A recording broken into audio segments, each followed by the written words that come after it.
Today, we're cracking open the 3 fundamental rules that basically run our entire universe. I'm talking about the hidden code that explains why a ball drops, why the moon stays in orbit, and even why you feel a little push when you lean against a wall. It's going to be great. Let's dive in. Now, this is part 5 of a pretty cool 20-part series on physics from Virtualization Options LLC. So yeah, we're jumping right into what a lot of people would call the absolute heart of the subject. So let me start with a question for you. What in the world does a falling apple have in common with a satellite whipping around the Earth or a car speeding down the highway? I mean, they seem like totally different things, right? Well, it turns out they're all playing by the exact same rulebook. And the guy who wrote that rulebook? None other than Sir Isaac Newton. You know, way back in the late 1600s, this one person laid out a framework that completely changed how we see the universe. It's still the foundation of what we call classical physics. And what's so amazing is that he managed to boil down all that complexity into just 3 elegant laws. That's a perfect word for them. They're not super complicated, but together they perfectly explain the dance between an object, the forces hitting it, and how it moves because of them. So, first up, we have the law of inertia. Honestly, this whole law is built on a really simple idea. Things just want to keep doing whatever it is they're already doing. Okay, so the official, by-the-book definition is an object at rest will stay at rest, and an object that's moving will keep moving at the same speed and in the same direction, unless some outside force messes with it. A better way to think about it is that objects are kinda stubborn. A soccer ball sitting on the field isn't going anywhere until you kick it. A satellite floating in deep space, it's just going to coast in a straight line forever, unless something, like a planet's gravity, grabs it.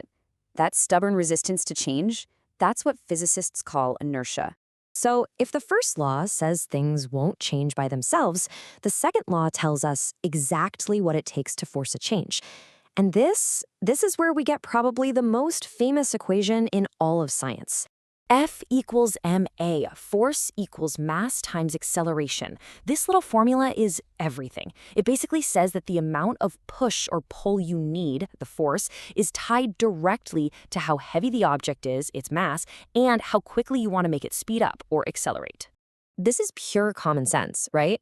It's why pushing a stalled car feels impossible, but you can zip around with a shopping cart no problem. The car has way more mass, so to get it moving, you've got to apply a much bigger force. It's something we all know intuitively, and F equals ma just puts it into perfect mathematical language. All right, let's move on to our third and final law. And this one's just beautiful. It shows us that forces never, ever act alone. They always show up in pairs. And the law itself is one you've definitely heard before. For every action, there is an equal and opposite reaction. Now, it's probably the most quoted of the 3 laws, but it can also be a little tricky. So let's look at a super clear example. So let's break this down. First, you've got the action. Just picture yourself pushing against a solid brick wall. Your hands are applying a force to the wall. That's the action. Easy enough, right? But here is where the magic happens.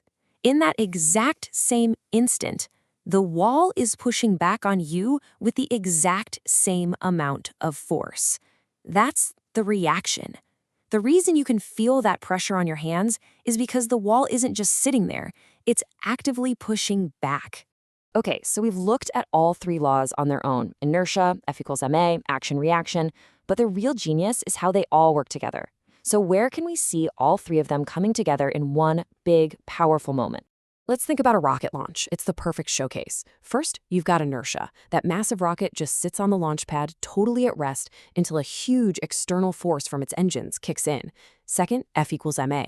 That rocket has an incredible mass, so to accelerate it up into the sky, the engines need to create a truly immense force. And third, action-reaction. How do they do that? The engines blast super hot gas downwards. That's the action. And the equal and opposite reaction is all that gas pushing the rocket upwards. You see? You need all 3 laws just to get off the ground. So in the end, these aren't just some clever ideas from a dusty old book. They are literally the cornerstone of classical physics. For hundreds of years, they've allowed us to predict the movement of everything from planets to baseballs with just mind-boggling accuracy. And that brings us to one last fascinating question. Newton's laws describe the world we see and live in pretty much perfectly. But what happens when we go to the extremes? What happens when things start moving near the speed of light? Or when we try to look at the tiny, bizarre world of subatomic particles? Well, that's where physics starts to get really weird. And that, my friends, is a story for another time.